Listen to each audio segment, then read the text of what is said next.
Before showing you this Textile Tales video, I just wanted to make viewers aware that there are a number of themes discussed and images that some people may find offensive, or it may be quite triggering because some of the content in this is quite adult and it discusses themes around medical gaslighting, trauma, medical issues, all that sort of stuff. And basically the artwork that I am making is around resistance and is my own form of protest. So I just wish to make viewers aware of this. Thank you. Hello and welcome to Textile Tales. My name is Claire and I'm a textile artist, and today I want to tell you about the making of a piece which has been very personal to me, and it's basically involved a number of personal themes. So this piece has been has evolved over time.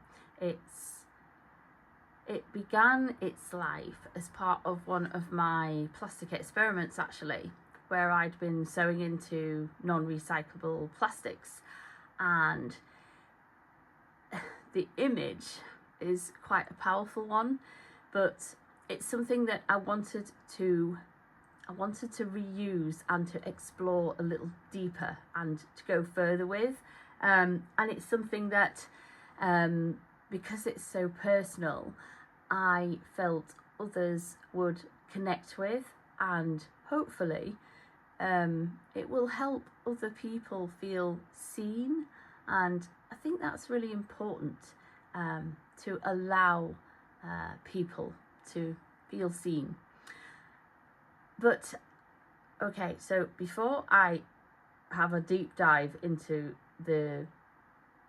this piece, what I wanted to do as well is to also mention about my own privilege, partly because when I'm discussing themes such as trauma and medical gaslighting and the rights of women and medical misogyny and all of that stuff, I think it's actually worth just acknowledging that as a white Western woman, I have a certain amount of privilege, you know, and I don't for one moment forget that. I don't for one moment forget that. If you are a woman, for example, living in a country such as Afghanistan, where you can't speak, basically, you can't laugh in public, you can't, you know, show any part of your body, pretty much, you know, your rights and freedoms are so heavily restricted. It's beyond, it's quite unbelievable, actually. They are so dehumanized. It's, yeah, beyond words for me, basically. So yeah, I recognize and acknowledge that I have a voice, that I can publicly show my face, that I have rights and freedoms that are beyond the reach of many women, that I have, you know, that I have a certain amount of privilege. So I don't for one moment forget that.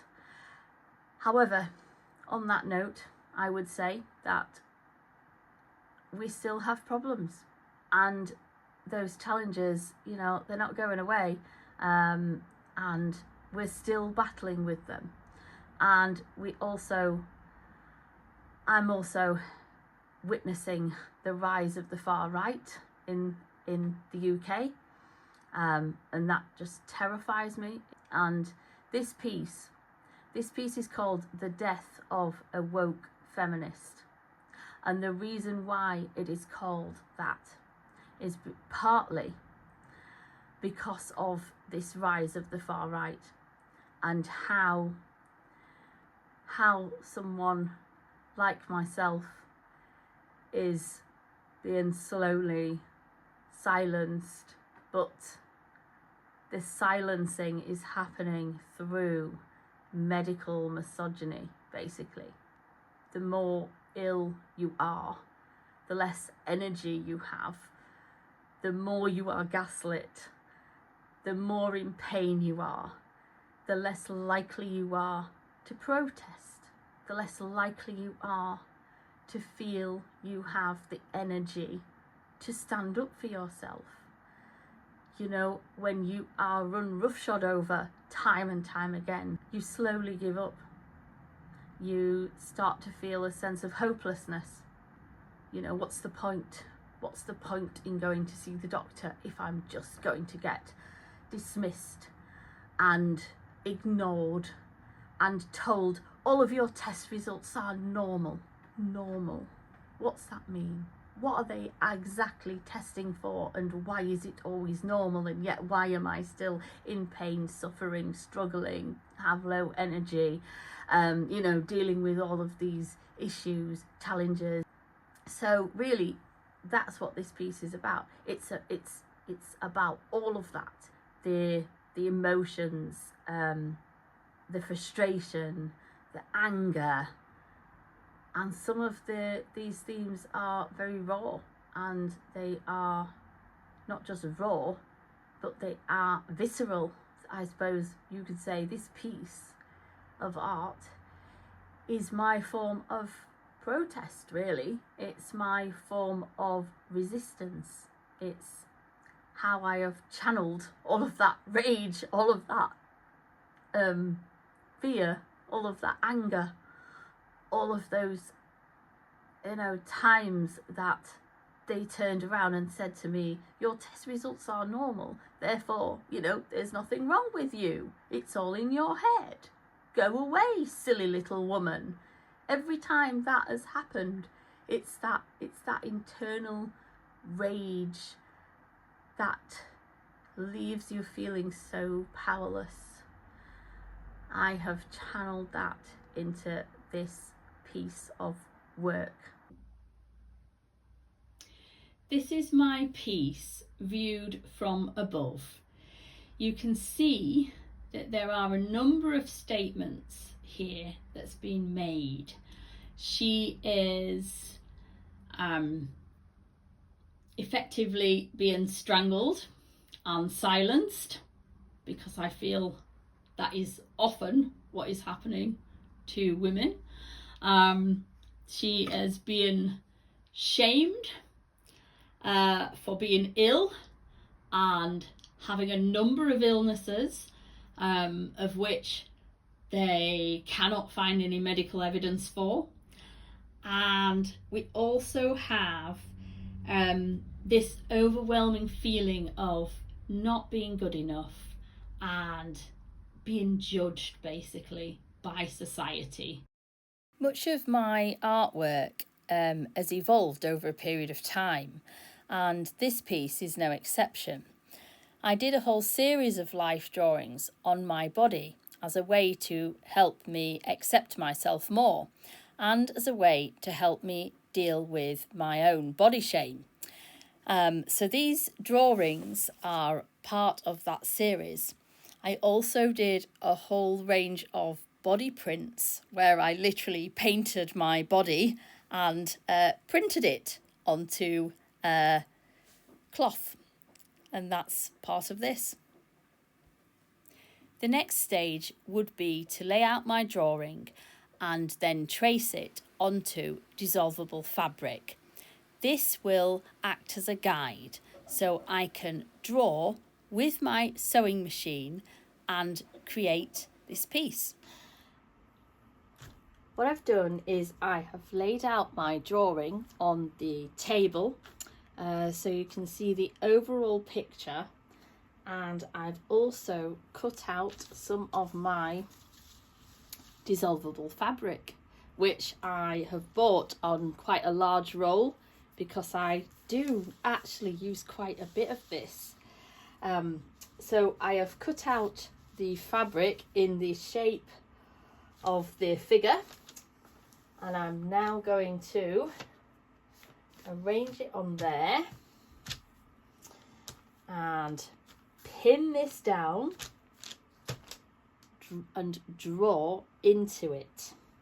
So the first step is to ensure that I've actually pinned it to the paper, because I don't want this moving about too much.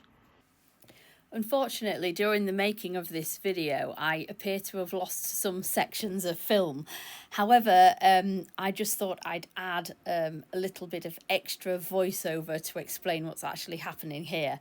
So I have created my figure on my dissolvable fabric. At this point, I have sewn into her, and I will go through the process of the actual dissolving of the fabric later. But in this clip, I am now choosing some fabric that I want to have as the background to make up the figure. And hopefully that will become clear as we progress with the video. I also ended up making two pieces, a larger version and a smaller version, and I have pieced them together as best as I can, and hopefully it will make sense in the end. In completing this work for the larger piece, I have sewn over and over again over the material that I have attached to the interfacing. And actually, when I turn it over on the back, you can see the stitch marks. And in many ways, even though I have used the feet raised and the straight stitch setting, I have still basically manipulated it in the similar way to the way that I would if it was free machined.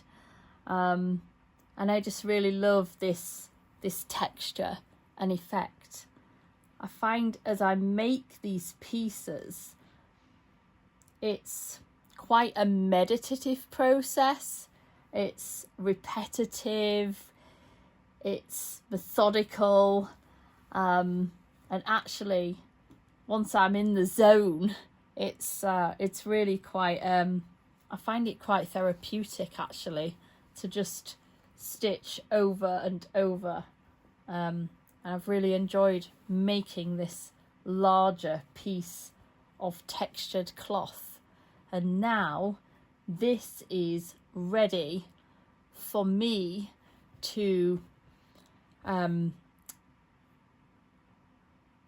draw. What I'm going to do is draw the figure onto a piece of dissolvable fabric, and once I've drawn that figure, I'm then going to lay the figure over the top of here and then embroider into this fabric, which then will give me the same effect that I had for the smaller piece.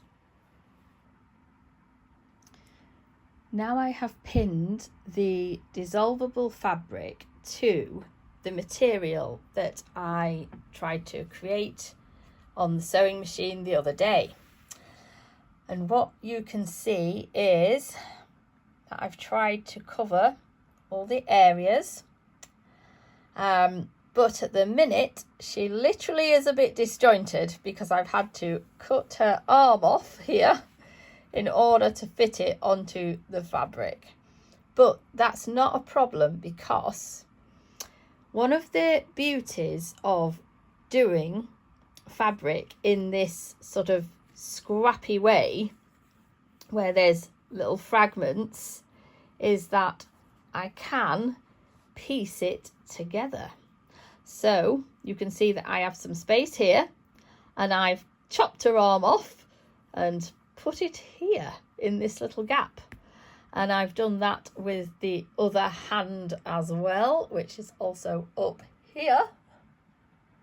And then I can piece her together, because this is going to be cut out and stuck on top of another piece of fabric. And when I do that, you won't even notice these joins.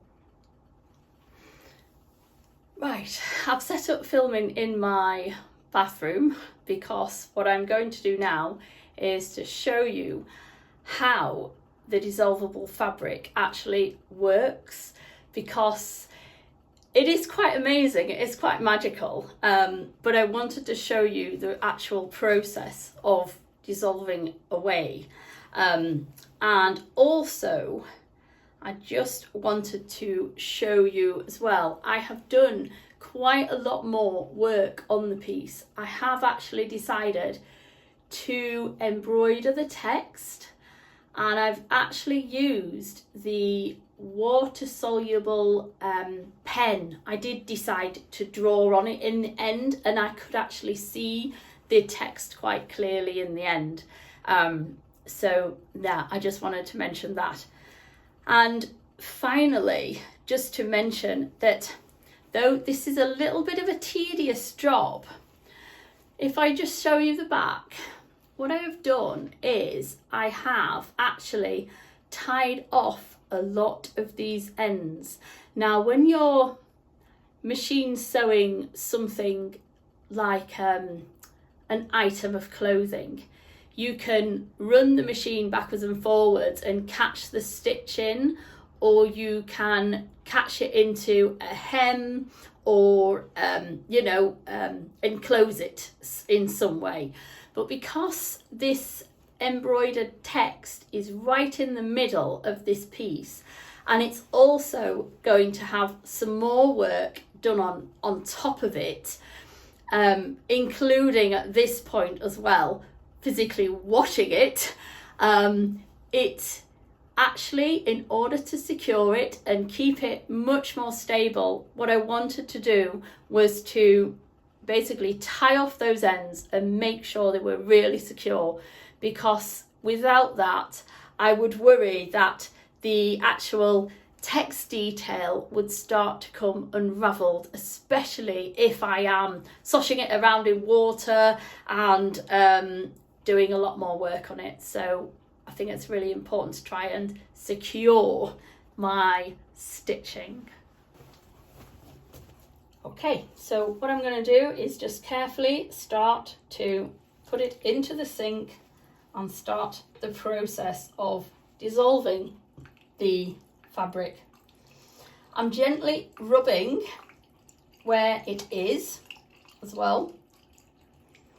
And sometimes you can actually feel it, because with it being starch based, it's actually quite slimy when it's not fully dissolved.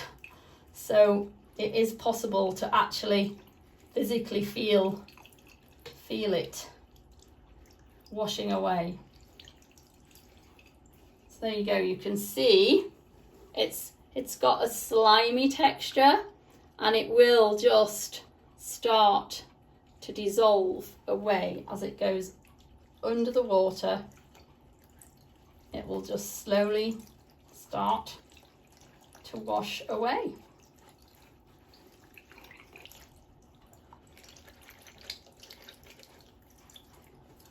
And there you go. It's all starting to wash away now, nicely.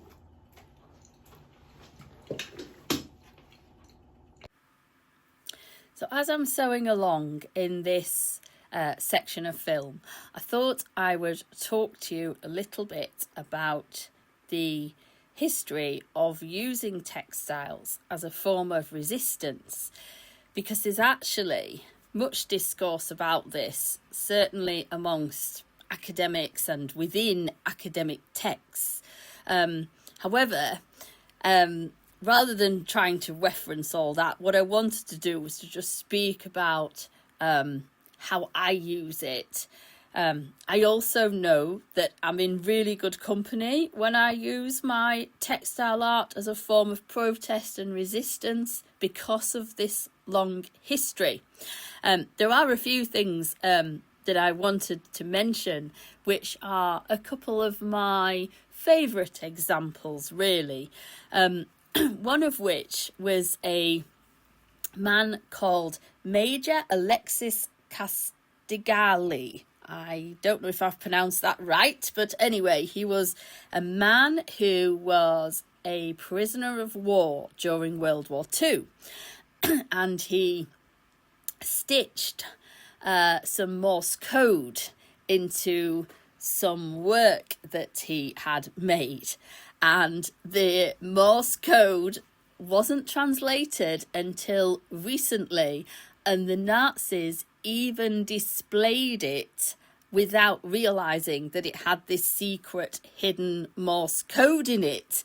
And a researcher very recently translated it, so you'll have to forgive my French, but he'd basically stitched "fuck Hitler" in it. And so, you know, there you go. Good on him. That was his little bit of resistance.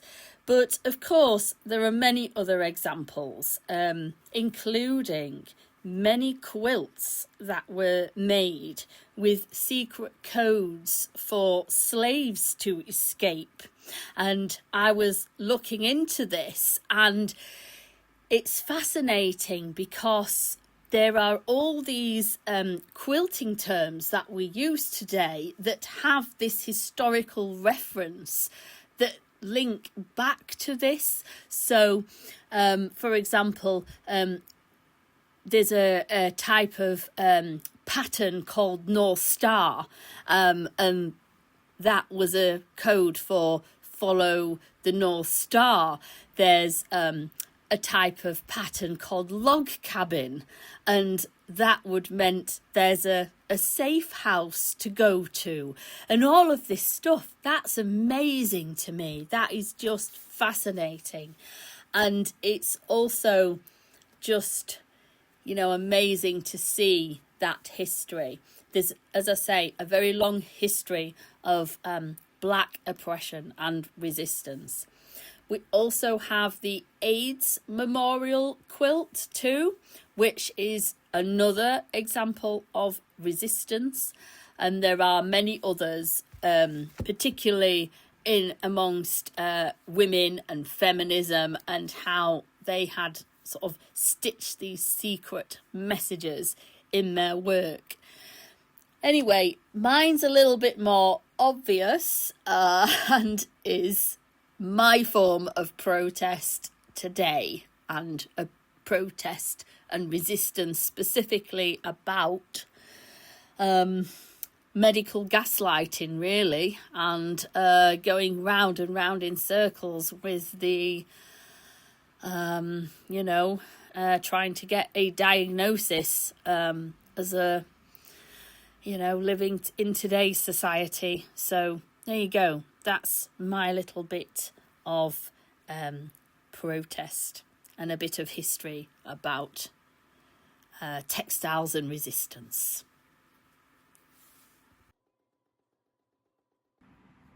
So this is the finished piece that I have been working on, and also I've been thinking about this background. So this background here is very plain, and for this piece I think it works. I've chosen to do just a very plain background.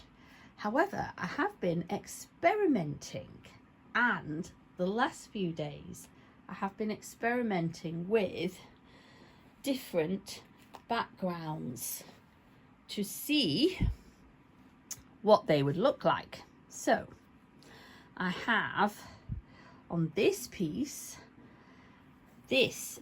what I love about this piece is it's very sparkly, and you can see it's got little bits of glitter in the actual fabric itself, and I've used wadding that's slightly padded underneath, and it's given it this nice sort of raised texture.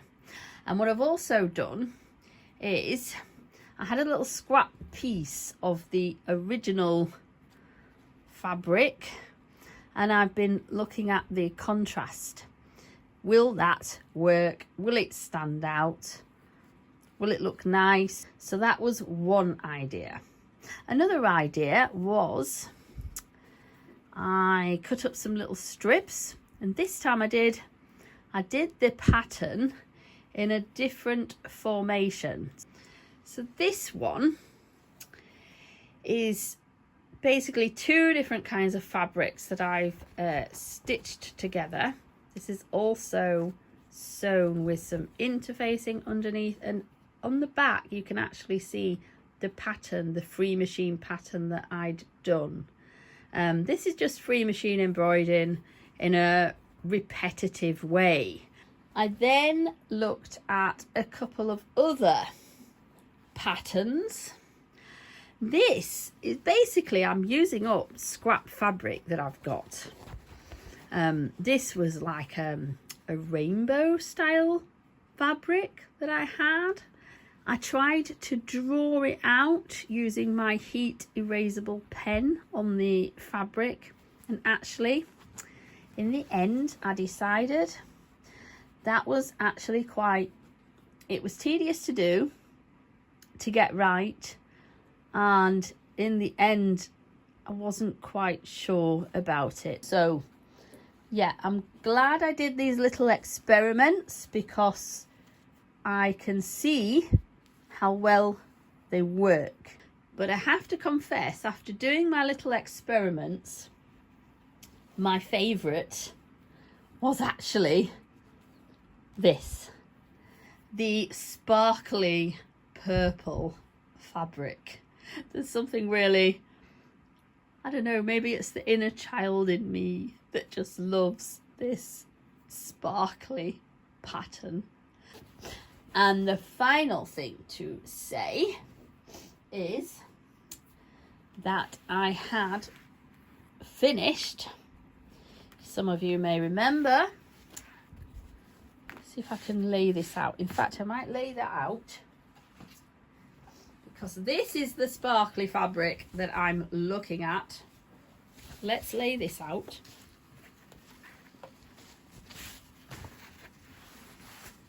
Here we go. And lay her out. There we go. Oh, doesn't she look wonderful? And whilst I'm at it, let me show you the underneath. I have actually hand stitched her arms back on, and I chose to hand stitch them instead of free machine embroidering over because I didn't want it to be too much and too busy, and I wanted to secure them in the right position. I have also done her rope as well, and the rope is quite significant, quite political, and this, I wanted a nice contrast between the rope and the background as well. So that was something else that I needed to think about, because I wanted the rope around her neck to contrast with the figure, but I also need it to contrast with the background too. So this piece is now, what I'm doing is I am stitching the wadding underneath this piece. So if I just move her arm, you will see I've put a little bit of wadding underneath here, and now what I'm doing is going through the process of stitching it down and tucking it underneath and giving the body a bit of definition.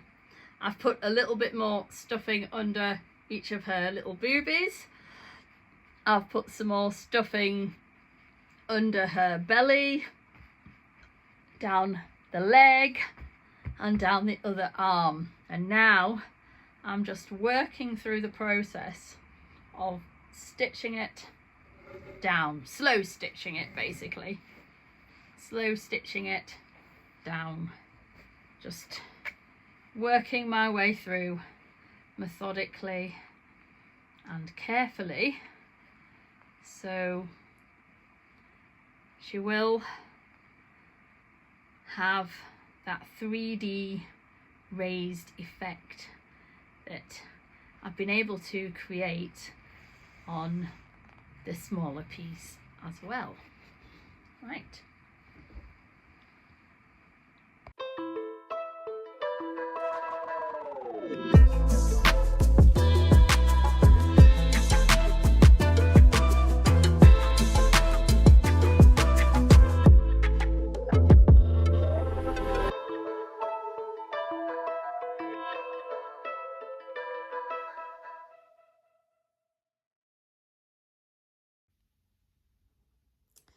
So this is one of the final finished pieces.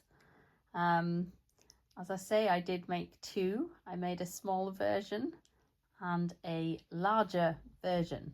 This is the larger version of the two pieces. And the smaller piece has actually gone on show.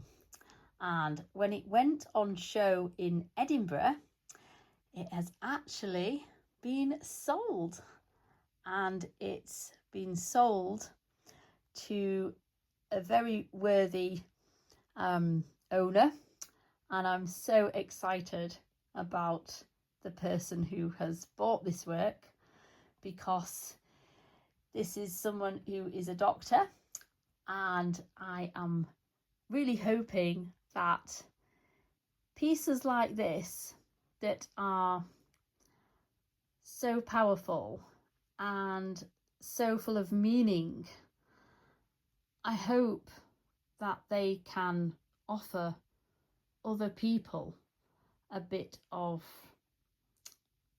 hope in their own lives, basically, and connection, because I think that's really important, to connect with the art, to connect with the story, for people to identify what they've been through, connect their own stories with this, because certainly I have experienced all of these emotions, feeling gaslit by the medical sector, feeling run roughshod over, and I really hope that the piece that has been bought can go on show, that it might be used to help the patients, it might be used to help them feel less alone, to feel that they can connect with the work in the same way. And what a wonderful end. I am so thrilled that the piece has gone to a new home, but for now the larger piece, which is this one, remains with me, and you never know, this too may at some point go on show, and this too may be sold at some point also. So I really hope that that happens.